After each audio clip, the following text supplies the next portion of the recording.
My name is Yolanda Rodrigues. I am an HVAC technician at Johnson Controls. Coyne was my first stepping stone to a better life because this is where I did my 180. You know, my family wasn't really supportive of me at first. They also called it a man's job. My grandfather from my mother's side was actually the first person to sit there and say, "That's what you want to do? I encourage you to do it." The first day I met Mr. Rontos and I met my class. I walked in, I was nervous. I was like, what if I'm gonna be the only girl? What are the guys gonna think about me? Are they gonna pick on me? The first time they saw me, they were like, "Oh, woman?"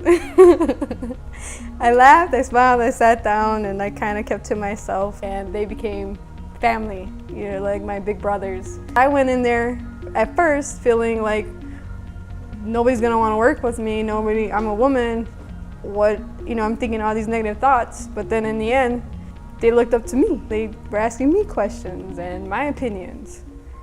Not only did I become a tutor, but I was making bonds with the teachers. They were letting me teach sometimes, letting me express myself in ways that I couldn't even imagine.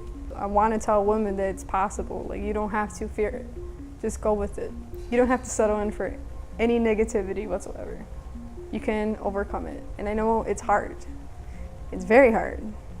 But it takes a lot of practice. It takes a lot of courage within yourself to overcome it. But it's possible. And I know that because I did it. I graduated with a 3.9. I was valedictorian, and I felt like I really made the impact because I had that will. And I made that way. I chose my way.